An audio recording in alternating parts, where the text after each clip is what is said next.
Iran के एक और ऐलान के बाद अमेरिका थोड़ा और दिक्कत में आया है, क्योंकि जिस व्यक्ति के कहने पर या जिस देश के कहने पर ईरान पर अटैक किया था, अब उसको लेकर स्ट्रेट ऑफ हॉर्मूज में नाकेबंदी शुरू कर दी। मैं बात कर रहा हूं इजराइल की। अब इजराइल का एक भी शिप गलती से भी अगर किसी ने इजराइल का झंडा लगा भी लिया, चाहे वो इजराइल का शिप हो ना हो, स्ट्रेट ऑफ हॉर्मूज में उसकी क्या हालत होगी हर कोई जानता है। जी हां, आज की बड़ी खबर तो यह है। दूसरी बड़ी खबर यह है कि बड़ा जबरदस्त तरीके से चकमा दिया जा रहा है। अमेरिका ने भी नेवल ब्लॉकेड कर रखा है। हम सब देख रहे हैं कैसे नेवल ब्लॉकेड कर रखा है, तमाम चीजें। लेकिन इस नेवल ब्लॉकेड में भी फंसा हुआ है खुद ही। वजह यह है कि ईरान अपने शिप लगातार उधर से भेज रहा है, लेकिन अमेरिका उसे पकड़ नहीं पा रहा। उसे बेवकूफ बनाकर निकल जाता है, आसानी से निकल जाता है ईरान। और अमेरिका की दबदगी इसलिए भी बढ़ी क्योंकि नेटो सदस्य देश ने ईरान के साथ युद्धाभ्यास कर लिया।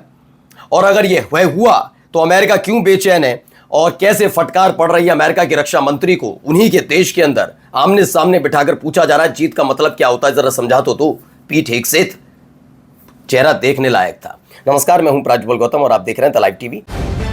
द लाइव टीवी, सच सबसे आगे। सबसे पहले जरा ये खबर देखिए। Iran has formally banned all Israeli linked ship from crossing the strait of Hormuz. तो खबर निकल कर आई है भैया कि स्ट्रेट ऑफ हॉर्मूज में हर तरह का कोई भी किसी भी तरह का इजराइल से संबंध रखने वाला कोई भी जहाज पार नहीं कर पाएगा। ये क्लियर कह दिया गया है कि आप ये समझ कर रखिए कि आप किसी भी कीमत पर यहां से पार नहीं कर पाएंगे, और अगर यहां पार करने की कोशिश की तो हम छोड़ेंगे भी नहीं। ये क्लियर कह दिया गया है। और खास बात यह है कि अगर इजराइल का झंडा लगा हुआ कोई भी शुभ, हो सकता है इजराइल से कोई लेना देना ना हो, फिर भी नहीं वो पार कर पाएगा। फिर ये मत कहिए आगे बताया नहीं गया है। ये तो इजराइल के लिए एक नया कहानी, एक ये कहानी है। जरा इसे देखिए, गौर से देखते चलिए हो क्या रहा है यहां पर तमाम वो निकल रही हैं, शिप गुजर रहे हैं, आ रहे हैं, जा रहे हैं, तमाम चीजें हो रही हैं, है ना।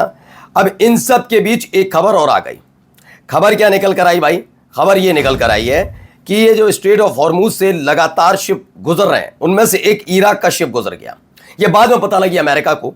दरअसल Iranian linked oil tankers are spoofing, और अपने आप को बदलकर, मतलब कैसे, as Iraqi ship to bypass the US blockade via Fox News. बताया गया, फॉक्स न्यूज के हवाले से खबर है कि ईरान ने क्या किया, अपने आप को इराक का अपने आप को बताया कि हम तो इराकी हैं, इराक का शिप है, और उस आधार पर इस नेवल ब्लॉकेड को पार करके निकल गया। बड़ी आसानी से निकल गया, कोई कहना नहीं, कोई पूछना नहीं। यानी कैसे बड़ा अटखेलियां हो रही हैं इस समंदर के अंदर। अमेरिका के तमाम जितने भी युद्धपोत खड़े हैं वो सकलता बस सिर्फ चेहरा देख रहे हैं, करें क्या, कुछ हो ही नहीं पा रहा उनसे। आगे देखिए,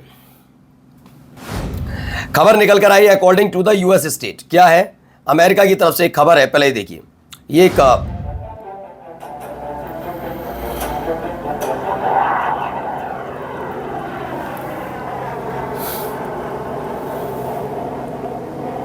एक के बाद एक जहाज उड़ रहे हैं। दरअसल ये वहां पर मिलिट्री एक्सरसाइज हो रही है, लेकिन इस मिलिट्री एक्सरसाइज ने अमेरिका की नींद क्यों उड़ा रखी है वो मैं आपको बताता हूं।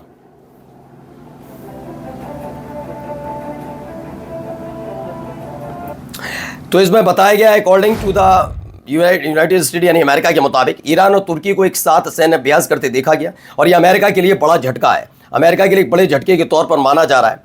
वहीं खबर निकल कर आई ईरान से। पहले देखिए क्या जश्न मनाया जा रहा है।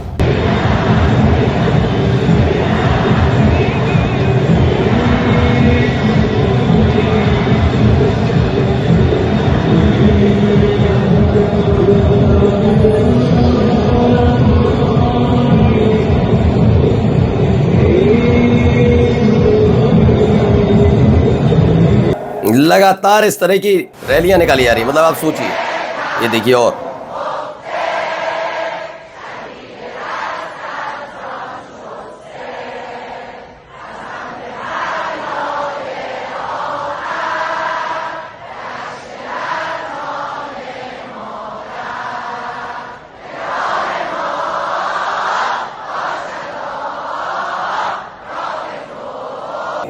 मतलब ईरान में तो ऐसा लगता है रोजाना का हो गया है, रैली ऐसी निकलती रहती हैं।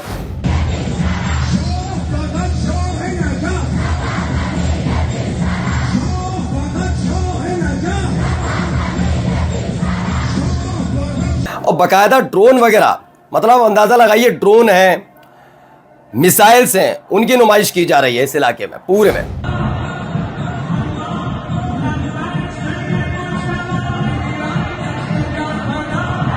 तो दावा क्या है? दावा यह है कि pro government rallies reportedly continue across in Iran today. Iran में लगातार सरकार के समर्थन में ऐसी रैली निकल रही हैं। 45,000 प्रोटेस्टर्स जनवरी में थे। The same regime at that allegedly crushed 45,000 protest in January now has street full of supporter. Evening मैंने कहा भी था, सब कुछ पलट चुका है। हालात बहुत ज़्यादा ख़राब इस समय नज़र आ रही है। इससे निपटने का कोई भी साधन इस समय अमेरिका के पास नहीं। सोचिए अमेरिका, यहाँ पर ईरान में ये हो रहा है और यहाँ क्या हो रहा है ज़रा देखिए। यहाँ लताड़े जा रहे हैं अलग से, इन्हें सुनाई जा रही है खरी होती। So they haven't broken yet. Okay, we haven't gotten there yet for all of the. Well, their nuclear facilities have been obliterated. Underground, they're buried, and we're watching them 24/7. So we know where any nuclear material might Reclaiming my be. time for We're just a watching quick it. second here. We had to start this war, you just said, 60 days ago, because the nuclear weapon was an imminent threat.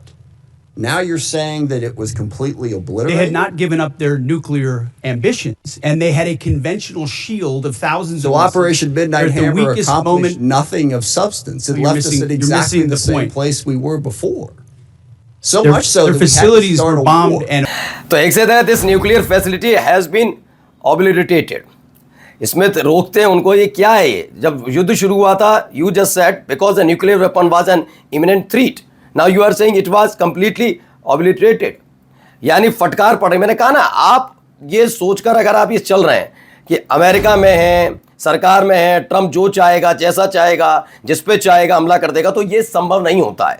वहां पर स्थितियां अलग है। वहां पर आपको साबित करना होता है कि आपने अगर ये कदम उठाया है तो ये कदम क्यों उठाया है। ये सारी चीजों का बहुत ज्यादा जरूरी होता है और हर एक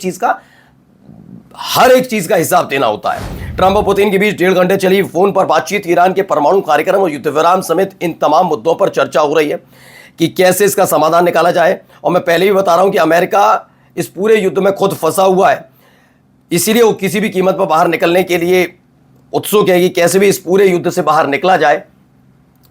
अमेरिका ईरान तना पड़ा है।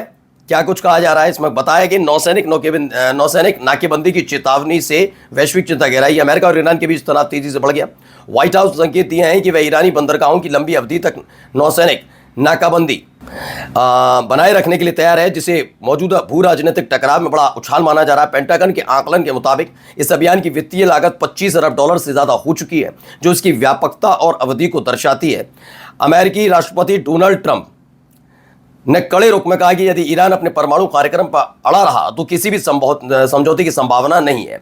यानी वो जबरदस्ती अपनी जीत के लिए कुछ ऐसा एक तरीका खोजना चाहते हैं जिससे इसे बाहर निकला जा सके, क्योंकि उनके अपने ही देश में उनके ही मंत्रियों को उनको फटकार पड़ रही। बातचीत के बीच ईरान पर घातक हमले का प्लान है। आखिर ट्रंप के मन में क्या चल रहा है? बता रहे हैं कि मैंने दिखाया भी था आपको उससे थोड़ी देर पहले भी कि एक तो एक तरफ बातचीत, कभी रूस से बातचीत, कभी इससे बातचीत, तमाम चीज़ें हो रही हैं। लेकिन इन सब के बीच खबर यह भी है कि ईरान पर हमले के प्लान भी तैयार किया जा रहा है। ऐसी खबर निकल कर सामने आई थी कि ईरान पर हमले का प्लान तैयार किया जा रहा है कभी भी, और इस बार भी हमला छोटा मोटा रखने की कोशिश है कि एक छोटा सा हमला करके थर्राया जाए। ये एक प्लान तैयार किया गया है। अब आइए क्या किया जा रहा है लेबनान में, वो भी देख लीजिए।